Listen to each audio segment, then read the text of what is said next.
Currently we have the Kenny Cam, as you see, Kenny Cam shaft. It is pretty terrible.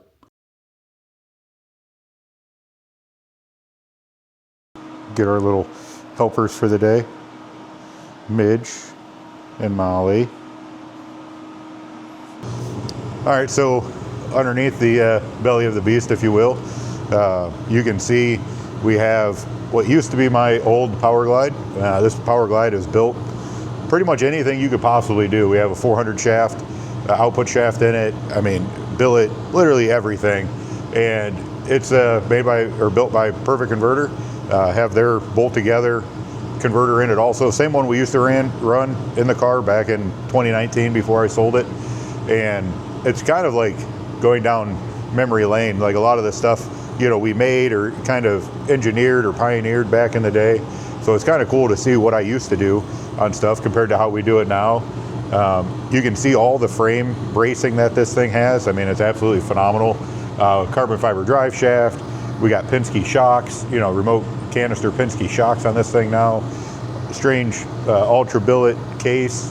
The motor is, you know, billet crank and billet rods and all kinds of stuff in it. High compression. I think it was like 12.5 to 1 compression.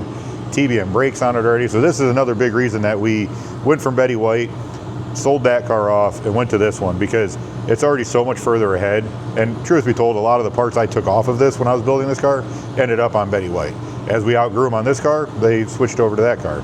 And it served it very well. It's on to the new owner, Brian, and I mean, he's having a blast with the car too. So again, we just kind of wanted to upgrade. It made more sense to start off with a car that we already knew, already had a bunch of stuff done to it, already had all the upgraded parts, instead of spending all that money again, upgrading the cage, doing all that. I do have to upgrade this cage, but as you can see from the bottom, the floor bracing, the underneath of the car, all this is everything that we need. So we don't need to do any work down here to make it a 650 cert cage, a 25.3 chassis.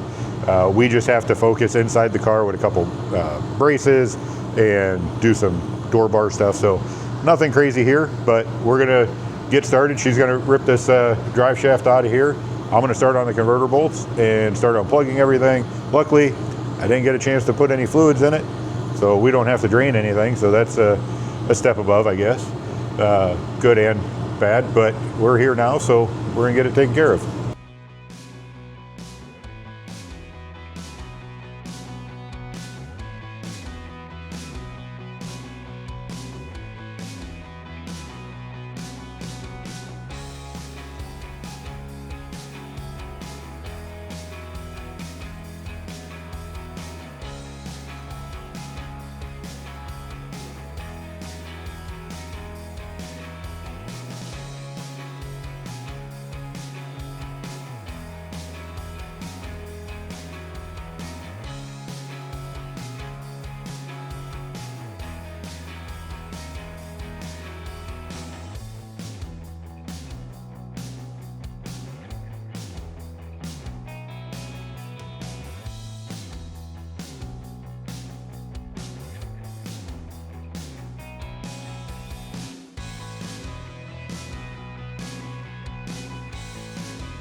All right, so tell us where we're at. All right, so trans is out. It is over there on a stand, ready to go. We are working on disconnecting all the lines and fittings, pulling the turbo kit off, so we can also pull this out, put it on a stand, and get it over to Bob.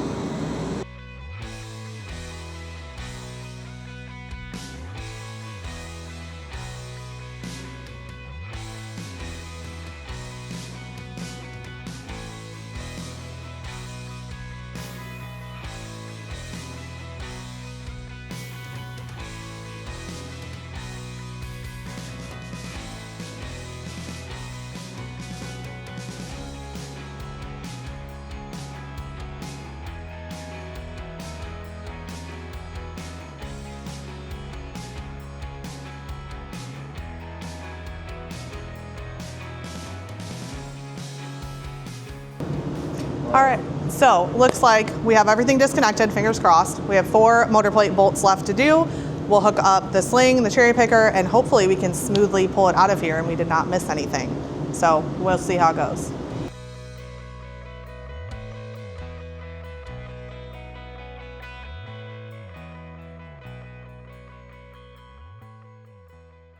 Engine is out, ready to be loaded up on the truck. Head to the shop to go see my friend Bob, who will hopefully work his magic and fingers crossed not find anything significantly wrong with this.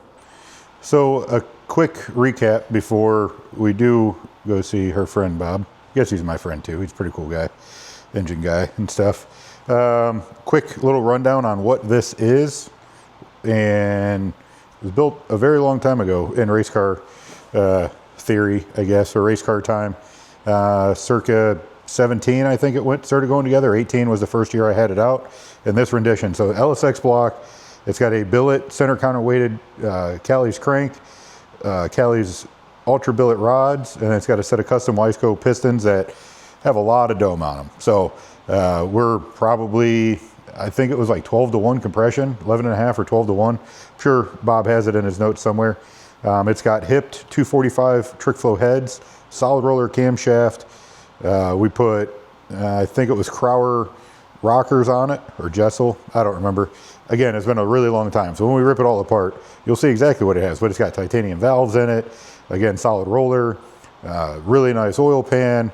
We just now put this BTR intake, it hasn't ran with this yet, this is their equalizer intake, and Darren over at Tank Fab did the lower fuel rails. So that is the 93 fuel rails. Up top we have the methanol fuel rails and the AFIS injectors. And talking to Nick over at Brian Tooley, we are definitely upgrading the cam. His words were, man, I was a chicken back then. So meaning it has no lift, it has no duration in it, and compared to what we would run now. This fuel system like this is exactly what I've been running on the wagon for a couple years now. It's been working great, and we also did the same thing on Rick's car. So this has a mechanical drive pump. As you see, it's missing because I actually took it on sick week with me as a spare. With this, I wanted to make everything that I could interchangeable. So the battery, the fuel pump, the alternator, the injectors, all this stuff is interchangeable from my car to her car. And you know, if something is actually terribly wrong with this and it's not a cheap, easy fix, chances are it might get a big block and or something. If it isn't too bad, no matter what, I was planning on putting rods and pistons in it, new rings, but the balancer on this is rocking back and forth, and it's actually into the seal. So I don't know if the crankshaft is hurt, which I'm hoping it's not, obviously, for a $6,000 reason. I'm hoping it's not hurt. Hopefully it's just a balancer issue or something that can be repaired, but we should find out soon enough. And we're gonna probably keep the compression the same, but I'd like to get some dome out of it, so we might mill the heads. It has top fuel hoops in it, billet top fuel hoops, and copper head gaskets, and you know, really nice studs, head studs. It's studded in the bottom. I mean, there is pretty much no expense spared on this other than billet goodies as far as billet block and billet heads. Everything else, I mean, it was, you know, especially for its time back in 2018 or so, 2017, this was like a no expense spared motor. So it'll be interesting to take it all apart. Hopefully nothing's too damaged and we can just replace what we need to replace and kind of go from there. So as she mentioned, we're going to get it on the truck and get it over to the shop so Bob can play with it this week. All right, so we're in the engine room here at the shop, and Bob's a little preoccupied on a Trackhawk, getting a cam swapped out for a customer while he's waiting. So I'm going to tear into this now. First step is to probably get rid of the motor plate here, get rid of the mechanical drive for the fuel pump, get the balancer off of it, headers, valve covers, the lifting plate, flip it over. Then I'll go to the oil pan, get that off of there, and really see why this crankshaft's moving side to side. I'm sure it's moving up and down too, but I was just pulling on the belt, and that's what really was getting it side by side. So start taking that off, but I have to take a main cap off and just see what's going on. So yeah. All right, so I got the valve covers off, got the balancer, front timing cover. I was gonna flip it over and just do the oil pan, but I got to do the cylinder heads anyway. So I'm going to do that next, get the lifters and everything out of it, and get the heads off of it, and then flip it over and pull the oil pan and see what we got going on there. So far, no red flags, but we'll find something, I'm sure of it. Just don't know what that something is yet. So I'm going to keep... Find out it's not a big block. Yes, we're going to find out it's not a big block and then get a big block enter. I mean, I'm not hoping for that because that's way more than what I'm looking to do, but if that's what happens, that's what happens. But I'm hoping that that's not the case yet. So we're going to tear into getting the heads off of it and getting this thing down to a bare block so we can see what's wrong and order some new parts for it, hopefully. Oh, it doesn't come off. Oh, almost got my foot. Snug. There's a bug in a rug. Yes.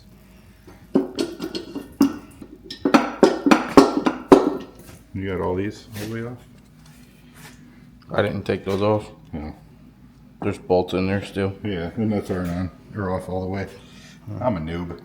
You should take this one off. This one. Is this one ready? Yeah. Unless you didn't take all the bolts out of it. Got the pistons. It's like a trip down memory lane. Look like big black Chevy pistons in there at all that dome. Still in there.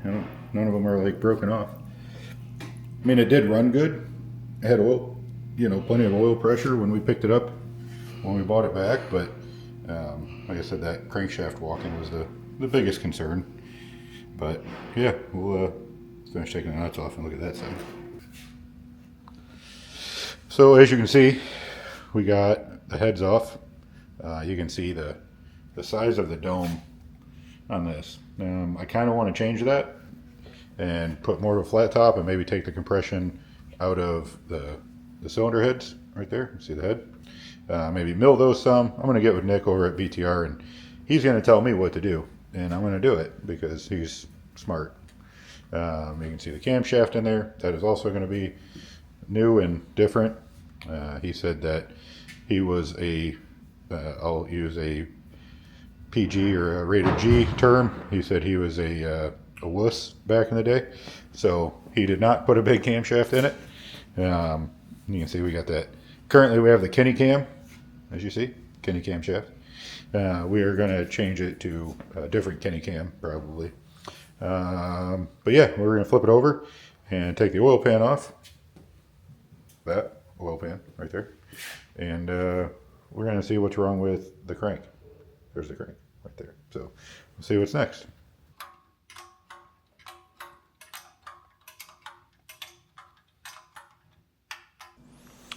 All right, so we got the oil pan off and the windage tray. And really the first thing we see is this billet connecting rod, billet steel rod, is not straight in there at all. Very much so bent. Still doesn't explain the back and forth wiggle, but very bent. You can see the really nice billet crankshaft in there, all polished and pretty. So that's the reason why I really don't want anything to be wrong with the crankshaft, because not a cheap one in there. It is kind of cool going down memory lane with this motor. It's been together, I think, since 2018 is when Bob assembled it. And from what I can tell, it hasn't been touched. So it's just kind of cool to see everything that's been done. This one also looks a little bent, and so does this one. Not that it matters because we're changing them anyways. We also learned that we were having this issue prior, and this was the best we could buy other than aluminum at the time, and we didn't really switch anything over to aluminum until after the fact. So I'm going to start by pulling number one main cap and seeing what that looks like. So I got number one main cap off, and for being together for like a long time, 8 years, it actually looks really good. I'm going to get the oil pump off and the timing gear and everything, and see. Really, I need to get the whole thing apart and get in there and look, but I don't see anything super obvious yet. But I think once we get the oil pump off, and even if we have the crankshaft just sitting on the bench, we can get a better look at it. But we keep going, see if we can find anything other than a handful of bent rods and, I don't know, so far good bearings. So we'll keep moving. All right, so as you can see, I got it down to pretty much a bare block other than the camshaft in there, right there. Yep, camshaft is in there. All the main bearings look pretty good in the upper half of it. However, when we come over to the bench, if we look at like the center, it is pretty terrible. So this would be the lower half, and then cap 5 was good. Cap 4 also not great. I'm gonna get Bob's opinion on this when he gets a second. But I think all the other ones, yeah, even cap 1 was good. That was the first one we pulled. Looks good. So really it's cap 3 and cap 4 main bearings. Only in the lower half look bad. I did get the rod and piston out. As you can see, we're bent.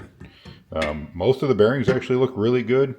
There's 2 bearings that look like they have some detonation on them, but those rods aren't bent. So we just played the game of what's stronger, the rod or the bearing, and on most of them the bearing was stronger than the rod. So we've had this issue with these rods before. That's kind of why we switched to aluminum rods, because we kept bending these. Come to find out, they're only rated at like 1500 horse. This particular one made almost 1800 horsepower back in 2018. So it's been together for a long time. Can't really complain, I guess, but I'm glad I took it apart, because a bent steel rod is not going to last forever, and it's catastrophic, as you can see from the video with Rick's motor. It's bad news. So we didn't cash out an entire motor or anything like that. You can take a better look at the cylinder heads. You can see the actual top fuel hoop. So that is a billet ring that is cut into the head and inserted, and then the head gaskets are pre-pressed to push that down. So this is what we've ran in this system, or this car, for, it was like that for quite a few years before I sold it. It's not exactly like the wagon, where it has a double O-ring and it's stacked. So the block has an O-ring in it and the head has an O-ring in it. Then it's stacked together on the same plane. So this is a little bit different. I think we'll stick with this. The only reason why we wouldn't is if we were to mill the heads enough. So I'll see what Bob thinks on the block and the crank and kind of go from there. All right, so Chuck tore down Night Train's old motor. We did a very long time ago, and the guy that bought it got pretty aggressive with her. We know that.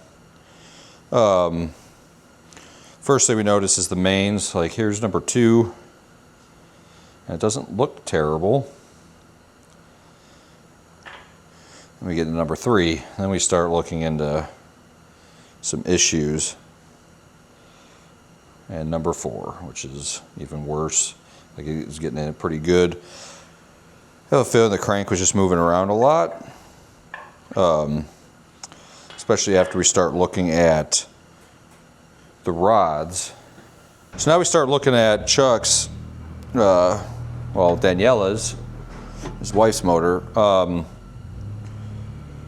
Things got aggressive for sure. This was a higher compression motor, as you can tell from the domes on here, and probably not the most ideal situation, but at the time that's what we were trying. But this rod's actually not that bent, but they were getting a little aggressive with the timing, or with the tune-up in general. A few of these look like that. Not all of them, which is kind of interesting. Some are worse than others. So we don't know what the servicing of it was, whether it sat with E85 and it was having some injector stuff going on or what, but pistons don't really show that. But what is fun is, like, some of these are bent, like bent. It's not uncommon of this rod. They actually did some revisions to it because they were having issues with these. they make a better rod now that's supposed to be good for this kind of power, but it's nothing against the rod. It was just the rod was being overpowered. So some are visually bent, they're probably all bent. It's just some probably aren't like noticeable just by looking at it quickly like that. But she was spicy at the end there for sure, especially based on the times that we heard it ran after he sold it, after they made some changes. She was a runner. So we're going to switch these out, go to aluminum, probably lower the compression, different piston design too. It's not really ideal piston design. Send the crank out to Craig to have checked to see if it's cracked or bent or anything either, or also based on the way those mains look. Might have just been, again, moving around based on these being like the back three, and you can see those had some stuff going on, and we're looking at mains 3 and 4. There's an airflow issue. I don't know. There's something going on, but we're going to get her freshened, well, not really freshened up. We're going to redo the whole thing, and she'll be good again. And Daniela will go really fast. Probably faster than Rick, because I'm sure she'd stay in it.